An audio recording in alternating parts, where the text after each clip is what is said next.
नमस्कार दोस्तों, कैसे हैं आप सभी लोग। आई होप अच्छे होंगे। तो हम लोग इस करंट अफेयर की सीरीज में आज कई सारे क्वेश्चंस देखने वाले हैं। जैसे जो है अभी पद्म अवार्ड दिया गया है उसके बारे में देखेंगे।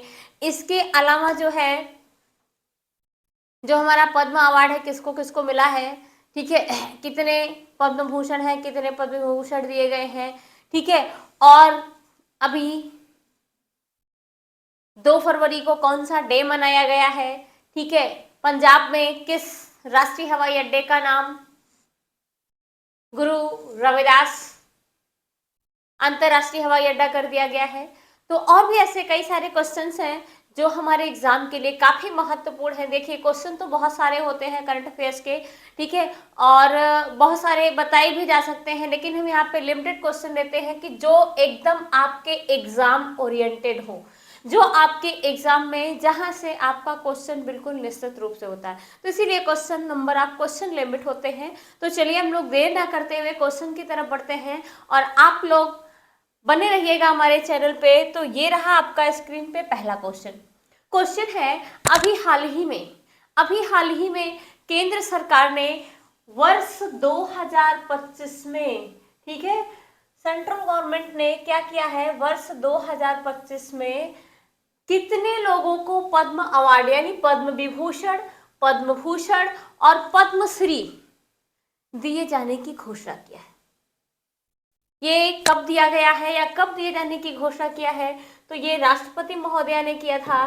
कब किया था, तो ध्यान रखिएगा, ये जो हमारी गणतंत्र दिवस की पूर्व संध्या पर, ठीक है, राष्ट्रपति महोदया ने, ठीक है, जो अभी 77वां गणतंत्र दिवस मनाया गया है, कौन से कब दिया गया है ये पुरस्कार, ठीक है, तो पद्म पुरस्कार गणतंत्र दिवस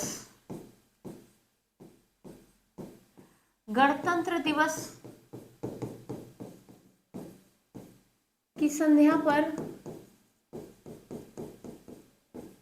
और कौन से गणतंत्र दिवस, 77वें गणतंत्र दिवस। ध्यान रखिएगा आपकी 2026 में कौन सा गणतंत्र दिवस मनाया गया है, तो 77वां गणतंत्र दिवस मनाया गया है। इसकी पूर्व संध्या पे क्या है, पद्म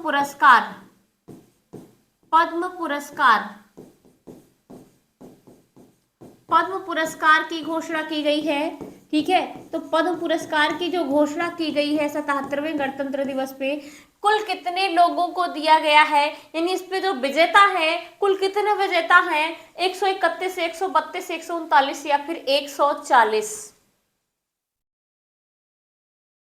तो ध्यान रखिएगा कि अभी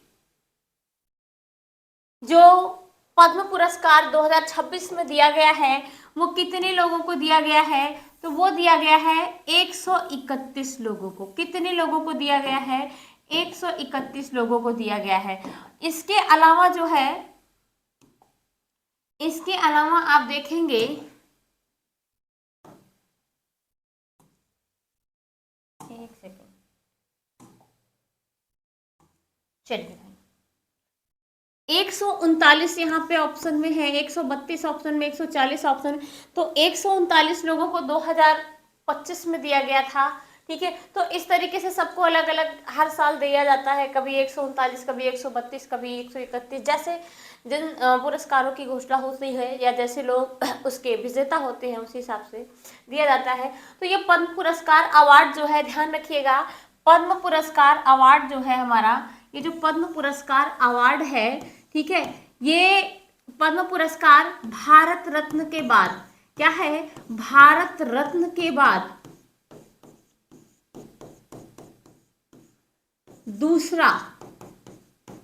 दूसरा सर्वोच्च सम्मान है। ध्यान रखिएगा, भारत रत्न के बाद ये क्या है, दूसरा सर्वोच्च सम्मान है, पद्म अवार्ड।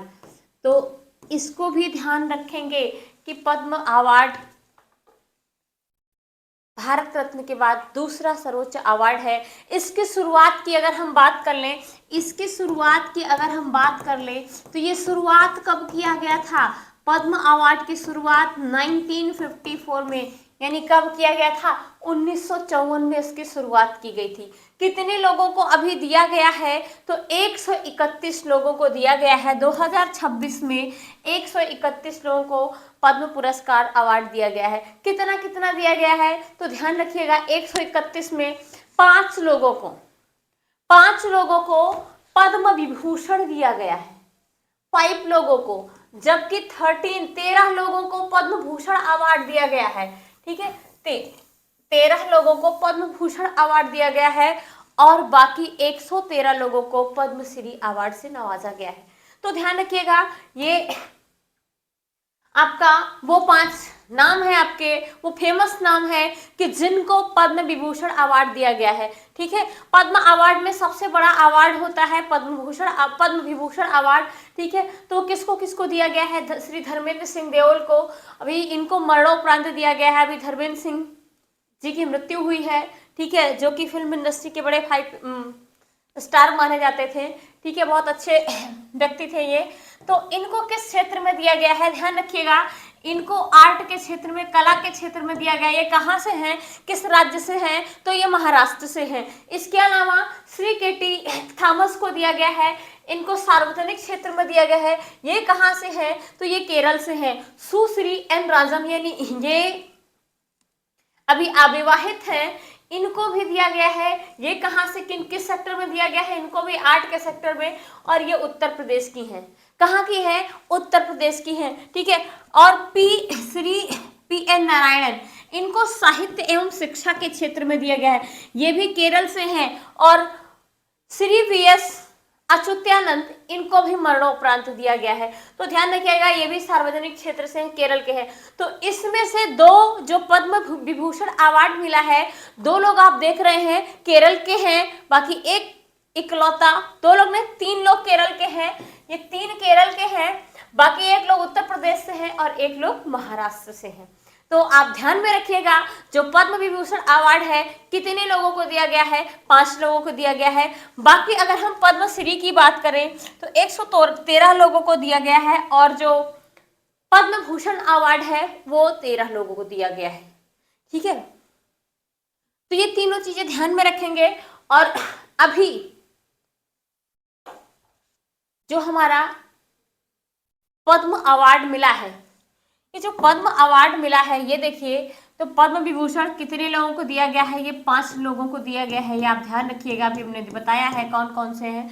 और जबकि पद्म भूषण ये 13 लोगों को दिया गया है, 13 लोगों को दिया गया है, और ये 113 लोगों को दिया गया है।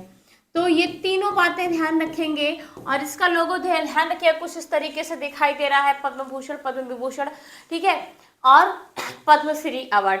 इसमें से पद्म पुरस्कार प्राप्त करने वाली 2026 में जो पद्म पुरस्कार ध्यान रखिएगा 19 महिलाओं को दिया गया है। इसमें से टोटल जितना है किसको दिया गया है? 19 फीमेल्स हैं, जिसमें से ये जो 19 महिलाएं हैं, इनमें से 6 विदेशी महिलाएं हैं। ठीक है, तो इनमें से 6 विदेशी फीमेल्स हैं, इनको दिया गया है। तो बिल्कुल ध्यान में रखेंगे कि 2026 में किसको किसको पद्म अवार्ड दिया गया है। ठीक है, पद्मश्री किसको दिया गया है, पद्म विभूषण किसको दिया गया है। पद्म विभूषण ज्यादा इंपॉर्टेंट है, 5 लोगों को दिया गया है। हालांकि अपने आप में सभी इंपॉर्टेंट है, लेकिन क्वेश्चन पूछा जा सकता है कि पद्म अवार्ड में कितने लोगों को पद्म विभूषण अवार्ड दिया गया है। ठीक है, तो आप ध्यान रखेंगे 5 लोगों को, और 5 नाम हमने बता दिए आपको। तो चलिए, ये रहा स्क्रीन पे आपका अगला क्वेश्चन है अभी हाल ही में 2 फरवरी को कौन सा दिवस मनाया गया है? तो 2 फरवरी को कौन सा दिवस मनाया गया है? विश्व उपेक्षित उष्णकटिबंधीय रोग दिवस, या फिर राष्ट्रीय पिछड़ा दिवस, या फिर भारतीय तटरक्षक दिवस, या विश्व आर्द्र भूमि या नम भूमि दिवस? क्या मनाया गया है 2 फरवरी को? तो देखते हैं इसका राइट आंसर क्या होगा। तो ध्यान रखिएगा, जो हमारा ये विश्व उपेक्षित उष्णकटिबंधीय रोग दिवस है, ये कब मनाया जाता है? तो ये ध्यान रखिएगा 30 जनवरी को मनाया जाता है। कब मनाया जाता है? 30 जनवरी को मनाया जाता है। ठीक है, 30 जनवरी को मनाया जाता है, जबकि राष्ट्रीय पिछड़ा दिवस ये 31 जनवरी को मनाया जाता है। कब मनाया जाता है? 31 जनवरी को मनाया जाता है। राष्ट्रीय तटरक्षक दिवस, जो हमारा भारतीय तटरक्षक दिवस है, ये 1 फरवरी को मनाया गया है। कब मनाया गया है? 1 फरवरी को। जबकि विश्व नम भूमि दिवस ये कब मनाया गया है? 2 फरवरी को मनाया गया है। 2 फरवरी को मनाया गया है। तो 2 फरवरी को ध्यान रखिएगा। इसका सही आंसर क्या होगा? विश्व नम भूमि दिवस अभी 2 फरवरी को मनाया गया है। ठीक है, विश्व नम भूमि दिवस अभी 2 फरवरी को मनाया गया है। ये जो वर्ल्ड वेटलैंड डे है, वर्ल्ड वेटलैंड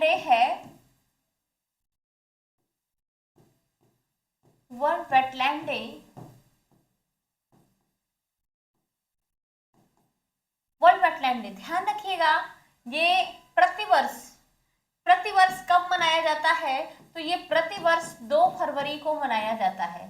ठीक है, ये प्रतिवर्ष कब मनाया जाता है? 2 फरवरी को मनाया जाता है।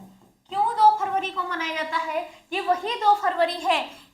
ठीक है, ये वही दिन है, इसलिए मनाया जाता है क्योंकि इसी दिन रामसर कन्वेंशन हुआ था। क्या हुआ था? रामसर कन्वेंशन हुआ था। ये जो रामसर कन्वेंशन कहाँ पे हुआ था? रामसर कन्वेंशन कहाँ पे हुआ था? तो ये कब हुआ था? 1971 में ईरान में हुआ था। ठीक है, कहाँ पे हुआ था रामसर कन्वेंशन? ठीक है, तो ये 1971 में ईरान में हुआ था। अब ध्यान रखिएगा, कहाँ पे हुआ था? ईरान में हुआ था। ये इसका मेन पर्पस क्या था? रामसर कन्वेंशन का मेन पर्पस क्या था? तो ध्यान रखिएगा, आर्द्र भूमि का संरक्षण। क्या था? आर्द्र भूमि का संरक्षण। ठीक है, आर्द्र भूमि का क्या था? ये संरक्षण था। इसका मेन पर्पस था इस सम्मेलन को मनाना या इस सम्मेलन गठित करने का। तो इस सम्मेलन का गठन कब हुआ था? 1971 में 2 फरवरी को हुआ था। इसीलिए हर साल 2 फरवरी को विश्व आर्द्र भूमि दिवस मनाया जाता है। ठीक है, और पहला विश्व आर्द्र भूमि दिवस कब मनाया गया था? जो हमारा फर्स्ट आर्द्र भूमि दिवस, तो फर्स्ट आर्द्र भूमि दिवस कब मनाया गया था?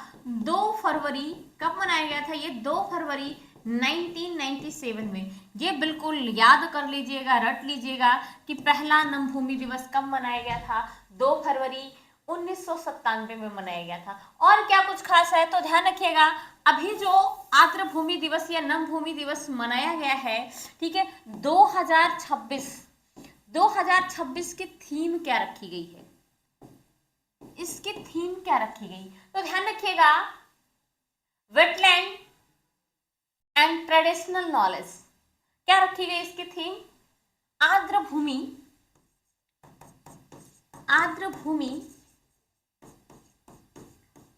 और पारंपरिक ज्ञान। आर्द्र भूमि और पारंपरिक ज्ञान 2026 की क्या रखी गई है? थीम रखी गई है। वेरी इंपॉर्टेंट है, बिल्कुल ध्यान में रखिएगा। ठीक है, तो विश्व आर्द्र भूमि दिवस कब मनाया जाता है? ध्यान रखिएगा, हर साल 2 फरवरी को मनाया जाता है। अभी हम देखेंगे, ये देखिए, वर्ल्ड वेटलैंड डे मनाया गया है 2026 में 2 फरवरी को, और इसकी थीम भी यहाँ पे मैंने मेंशन कर दिया है। तो ये क्या है इसकी थीम? नम भूमि और पारंपरिक यानी ट्रेडिशनल नॉलेज, ज्ञान।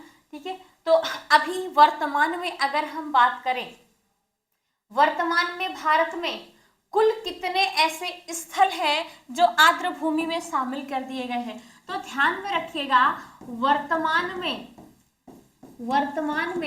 भारत में, ठीक है, कितने कुल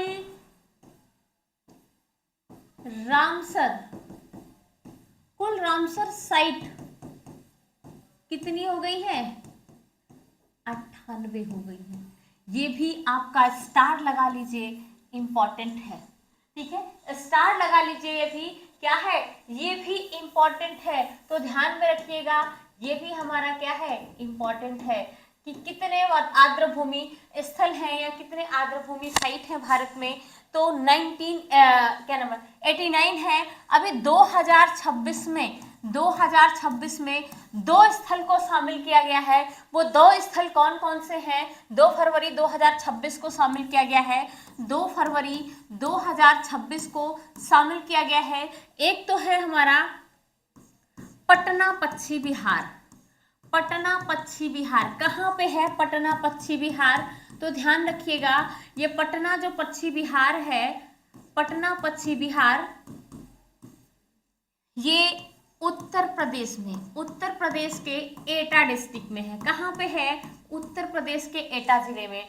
दूसरा जो शामिल किया गया है भारत का, ठीक है, छारी ढाई पश्चिम बिहार, ठीक है, तो ये पहला हो गया। दूसरा कौन सा शामिल किया गया है? छारी ढाई पश्चिम बिहार, तो ये कहाँ पे है? छारी ढाई पश्चिम बिहार, तो ध्यान में रखिएगा, नोट कर लीजिएगा, ये कहाँ पे है? गुजरात में है।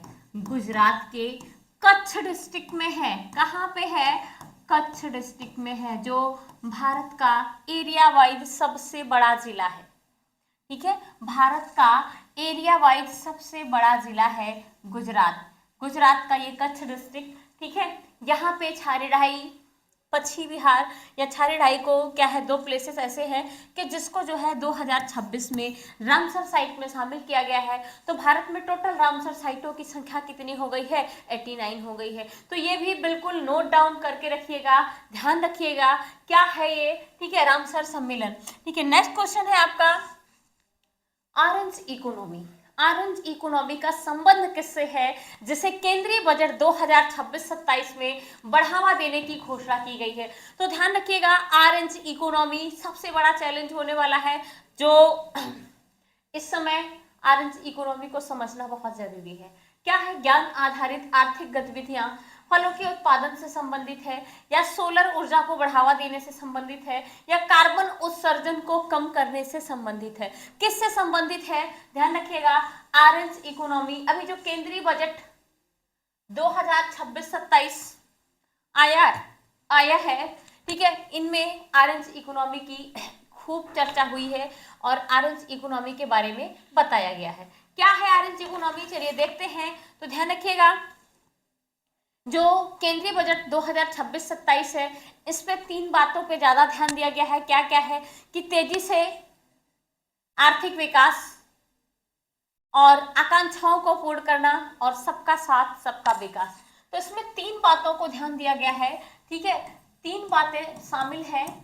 क्या है? पहली तो है तेजी से आर्थिक विकास, तेजी से आर्थिक विकास। दूसरा है, पहला क्या है? तेजी से आर्थिक विकास। दूसरा है आपका आकांक्षाओं को पूर्ण करना, आकांक्षाओं को पूर्ण करना।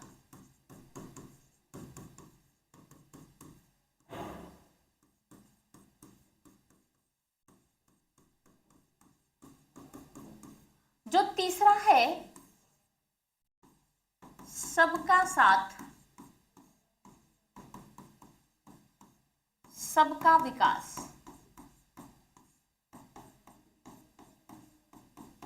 सबका साथ सबका विकास, ये 3 महत्वपूर्ण बातें इस केंद्रीय बजट 2026-27 में, ठीक है, कर्तव्य की बातें की गई। कि 3 हमारे मेन कर्तव्य हैं। और इसके अलावा अगर हम बात करें कि ऑरेंज इकोनॉमी ये जो चर्चा में है या किससे संबंधित है ऑरेंज इकोनॉमी, तो ध्यान रखिएगा, ज्ञान आधारित आर्थिक गतिविधियां। ठीक है, ये इसका मेन फोकस है। क्या है? ज्ञान आधारित आर्थिक गतिविधियां। ज्ञान आधारित आर्थिक गतिविधियों पे इसका मेन फोकस है। ये ऑरेंज इकोनॉमी का संबंध है इससे। ठीक है, अब ऑरेंज इकोनॉमी को एक रचनात्मक अर्थव्यवस्था भी कह सकते हैं। ठीक है, क्या कह सकते हैं? क्रिएटिव इकोनॉमी या फिर रचनात्मक अर्थव्यवस्था कह सकते हैं। इसमें क्या है? बजट 2026-27 में इसको बढ़ावा देने की बात की गई है। मेन उद्देश्य क्या है? जो स्कूल कॉलेज हैं इनमें जो है रोजगार सृजन और रचनात्मकता या नवाचार जो इनोवेशन है इसको बढ़ावा देने की बात की जा रही है। ठीक है, अब इस इनोवेशन के तहत क्या क्या चीजें आती हैं, जैसे अभी आपने देखा होगा कि इस समय खूब ट्रेंड चल रहा है वीडियो का, वीडियो एडिटिंग का, ठीक है, गेमिंग का, और भी कई सारे ऐसे चीजें हैं कि जिसका जो है ऑनलाइन खूब तेजी से ट्रेंड चल रहा है। और ये बात सत्य है कि ये सब चीजें सबके जो हमारे युवा हैं उनको बढ़ावा देने के लिए किया जा रहा है। ठीक है, तो ज्ञान आधारित आर्थिक गतिविधियां, ये इसका राइट आंसर होगा। और अगर हम बात करें जो ऑरेंज इकोनॉमी है उसका एक उद्देश्य क्या है, तो ध्यान रखिएगा मेन उद्देश्य क्या है, स्कूल कॉलेजों में अभी हमने बताया कि नवाचार रोजगार सृजन को बढ़ावा देना है। ठीक है, नवाचार और रोजगार सृजन को बढ़ावा देना है। अब युवाओं के लिए क्या होगा, युवाओं के लिए क्रिएटिव सेक्टर में रोजगार के नए नए अवसर मिलेंगे। ठीक है, नए नए अवसर मिलेंगे, इसमें गेमिंग है, वीडियो क्रिएटिंग है, सब चीजें की, और कंटेंट क्रिएटिंग है, सबका जो है बढ़ावा दिया जाएगा। और स्कूलों में जो है आपका कंटेंट जो क्रिएटर है, कंटेंट क्रिएटर है स्कूल और कॉलेजों में ध्यान रखिएगा कंटेंट क्रिएटर बनाए जाएंगे, जबकि कॉलेजों में, ठीक है, कहाँ पे, स्कूल और कॉलेजों में क्या बनाया जाएगा, कंटेंट क्रिएटर बनाया जाएगा, कंटेंट क्रिएटर बनाया जाएगा। ठीक है, और ध्यान रखिएगा इसमें से भी जो कंटेंट क्रिएटर होगा, जो कंटेंट क्रिएटर होगा स्कूलों में लगभग 1500 कंटेंट क्रिएटर लैब बनेंगे।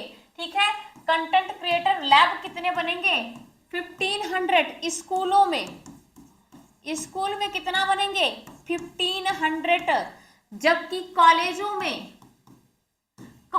में ये लैब कितना बनेंगे 500। तो आप ध्यान में रखिएगा कि जो है 500 कंटेंट क्रिएटर लैब कॉलेजों में बनेंगे, और इस 2026-27 के बजट में और कितने 1500 के लगभग किसमें स्कूलों में बनाए जाएंगे। इसको कौन इसको ऑर्गेनाइज करा या कौन इसमें योगदान देगा, सहायता देगा, तो ध्यान रखिएगा इंडियन इंस्टीट्यूट क्रिएटिव टेक्नोलॉजी कहाँ पे है, ये मुंबई में है। तो जो ये कंटेंट क्रिएटर बनाया जाएगा, कंटेंट क्रिएटर लैब बनाया जाएगा स्कूल कॉलेजों में, इस कौन बनाएगा, तो इंडियन इंस्टीट्यूट क्रिएटिव टेक्नोलॉजी। ठीक है, इंडियन इंस्टीट्यूट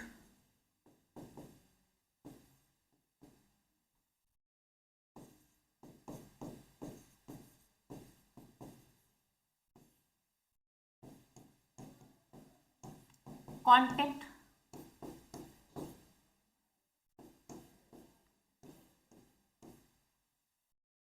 क्रिएटर टेक्नोलॉजी। ठीक है, कंटेंट क्रिएटर टेक्नोलॉजी,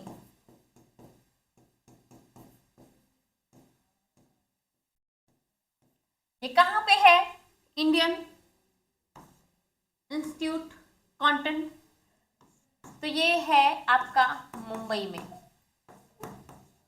में, ये इसके बनाने में सहयोग देगी। तो ध्यान में रखेंगे आप कि जो है इस तरीके से नवाचार को, रोजगार को बढ़ावा दिया जाएगा। तो ये है ऑरेंज इकोनॉमी का संबंध। ठीक है, और इसके अलावा और भी इकोनॉमी होती है, जैसे ब्लू इकोनॉमी होती है, ग्रीन इकोनॉमी होती है, ठीक है, व्हाइट इकोनॉमी होती है। तो उसके लिए क्या है, तो ये देखिए अन्य रंगों में वर्गीकृत अर्थव्यवस्थाएं कैसी होती हैं। ठीक है, ग्रीन इकोनॉमी का संबंध किससे है, तो जो ग्रीन इकोनॉमी है संधारणीय कम यानी कार्बन उत्सर्जन और ऊर्जा दक्ष उद्योग से संबंधित है। ठीक है, और जो आपका वहीं पे व्हाइट इकोनॉमी है, ठीक है, ये स्वास्थ्य और सामाजिक सेवाओं से संबंधित है। और इसके अलावा आपका ब्लू इकोनॉमी कैसी है, तो ब्लू इकोनॉमी क्या है, समुद्री और महासागरों के आधारित जो गतिविधियां होती हैं उसे हम क्या कहते हैं, ब्लू इकोनॉमी कहते हैं। सिल्वर इकोनॉमी, ठीक है, ये वृद्ध होती आबादी और वरिष्ठ नागरिकों से जुड़ी जितनी भी सेवाएं होती हैं ये सब क्या है, सिल्वर इकोनॉमी में आती हैं। तो आप ध्यान में रखिएगा कि ये कौन कौन सी इकोनॉमी होती हैं। ठीक है, और इसके लिए क्या क्या चीजें हैं। ठीक है, चलिए, तो ये रहा आपका अगला क्वेश्चन। अभी हाल ही में पंजाब के किस एयरपोर्ट का नाम संत गुरु रविदास जी के नाम पर रखा गया है? तो कौन सा वो एयरपोर्ट है? आदमपुर हवाई अड्डा, भटिंडा हवाई अड्डा, पठानकोट हवाई अड्डा या हलवारा हवाई अड्डा? तो कौन सा हवाई अड्डा है जिसका नाम संत गुरु रविदास जी के नाम पे रखा गया है? ठीक है, ये आप लोग भी इसका आंसर दे सकते हैं। अभी रिसेंटली इसका वो चेंज किया गया है। ठीक है, संत गुरु रविदास जी के नाम पर अंतरराष्ट्रीय हवाई अड्डा रखा गया है। ठीक है, पंजाब में। ठीक है, तो ये है आपका आदमपुर आदमपुर हवाई अड्डा। इसका नाम अभी बदल करके क्या कर दिया गया है? गुरु रविदास अंतरराष्ट्रीय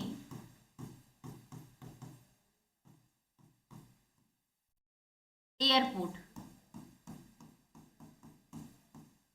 गुरु रविदास अंतरराष्ट्रीय एयरपोर्ट, ये इसका नाम चेंज कर दिया गया है। ये पंजाब के अमृतसर में है। कहाँ पे है ये आपका पंजाब के अमृतसर में है। कहाँ पे है ये? अमृतसर में है। इसका नाम चेंज कर दिया गया है। ठीक है, इसके पहले कौन सा था? इसका नाम क्या था? आदमपुर हवाई अड्डा। और ध्यान रखिएगा, जो हमारा भारत का सबसे बड़ा अंतरराष्ट्रीय हवाई अड्डा है इंदिरा गांधी इंटरनेशनल एयरपोर्ट, ठीक है, उसके बाद उत्तर भारत का दूसरा सबसे बड़ा है ये। तो ये क्या है? उत्तर भारत का दूसरा सबसे बड़ा अंतरराष्ट्रीय हवाई अड्डा है। दूसरा सबसे बड़ा अंतरराष्ट्रीय हवाई अड्डा है, तो ये भी ध्यान में रखेंगे।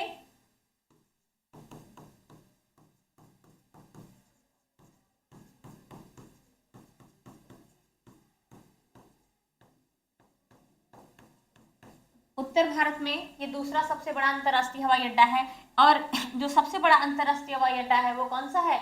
इंदिरा गांधी अंतरराष्ट्रीय हवाई अड्डा। कहाँ पे है? दिल्ली में है। और ये जो गुरु रविदास जयंती की बात करें तो गुरु रविदास जयंती कब मनाई जाती है भाई? आप लोग बता सकते हैं। गुरु रविदास जयंती अभी मनाई गई है। ठीक है, गुरु रविदास जयंती अभी मनाई गई है। तो ये हर साल माघ पूर्णिमा को मनाई जाती है। कब मनाई जाती है? ये माघ पूर्णिमा को मनाई जाती है। माघ पूर्णिमा आपकी बार कब पड़ा था? 1 फरवरी को। ठीक है, कब था? 1 फरवरी को था। तो ये भी ध्यान में रखेंगे आप। ठीक है, माघ पूर्णिमा को मनाई जाती है, जो पड़ा था कब? 1 फरवरी को। 1 फैब को मनाया गया है गुरु रविदास जी की जयंती। और जो संत गुरु रविदास जी हैं उनकी शिष्या कौन थी? मीराबाई थी। कौन थी? मीराबाई। तो आप ध्यान में रखिएगा कि ये कब मनाया गया था? 1 फरवरी 2026 को गुरु रविदास जयंती मनाई गई थी। और उसी दिन ये आदमपुर जो हवाई अड्डा है उसका नाम बदल के क्या कर दिया गया? गुरु रविदास अंतरराष्ट्रीय एयरपोर्ट कर दिया गया। तो ये है आपका आदमपुर हवाई अड्डे का नाम बदल के क्या रखा गया है? गुरु रविदास अंतरराष्ट्रीय हवाई अड्डा होगा। तो इसको बिल्कुल ध्यान रखिएगा। ये देखिए हमारे देश के प्रधानमंत्री जी इसका इनॉग्रेशन करते हुए दिखाई दे रहे हैं। ठीक है, तो ये आदमपुर हवाई अड्डे का नाम बदल के क्या रखा गया है? गुरु रविदास अंतरराष्ट्रीय हवाई अड्डा रखा गया है। चलिए नेक्स्ट क्वेश्चन है, अभी हाल ही में यूएसए, ये उस लिख गया है गलती से, ये हिंदी अंग्रेजी का थोड़ा सा फर्क हो गया है। यूएसए संयुक्त राज्य अमेरिका, अभी हाल ही में यूएसए के साथ भारत सरकार के व्यापार समझौता के तहत कितना प्रतिशत टैरिफ निर्धारित किया गया है? बहुत इंपॉर्टेंट क्वेश्चन है, इस पे बहुत उलटफेर हुआ था। ठीक है, बहुत उलटफेर हुआ था। तो क्या है, जो हमारा संयुक्त राज्य अमेरिका के साथ ट्रेड डील है, व्यापार समझौता है, उसमें जो है कितना परसेंट लगेगा या कितना रखा गया है, निर्धारित किया गया है टैरिफ? भारत तो 15% रखा गया है या 16% रखा गया है, 18% या फिर क्या है 0% रखा गया है। तो ध्यान में रखेंगे कि जो भारत और यूएसए के साथ व्यापार समझौता हुआ था, इसमें जो ट्रेड डील क्या है, इसकी जो ट्रेड डील रखी गई थी,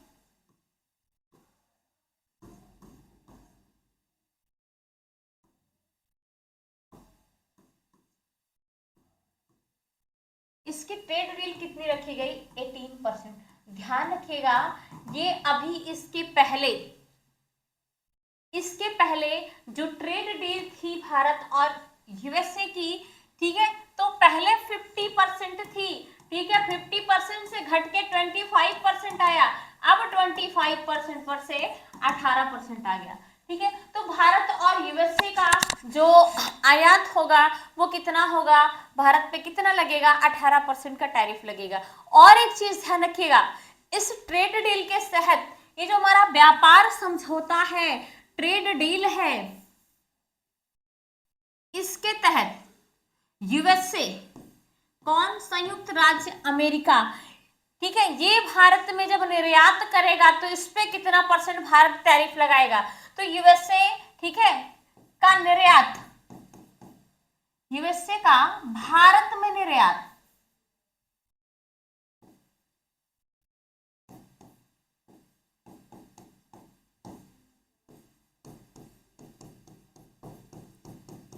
निर्यात पर टैरिफ, तो टैरिफ यहाँ पे कितना लगने वाला है, 0%। ध्यान रखिएगा, ठीक है, यूएसए का जो भारत में निर्यात होगा वहां पे टैरिफ कितना लगेगा, 0% लगेगा, 0%। तो ये ट्रेड डील की घोषणा अभी ट्रंप जी ने किया है, और इस घोषणा के तहत एक घोषणा और किया है इन्होंने भारत से, ठीक है।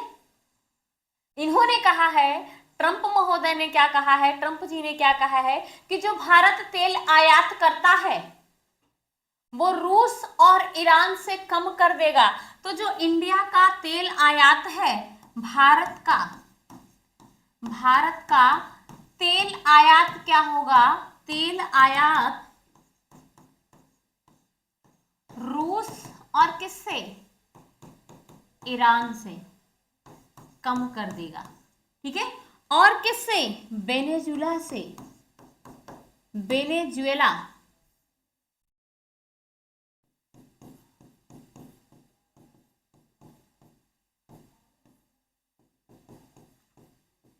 आयात को बढ़ाएगा।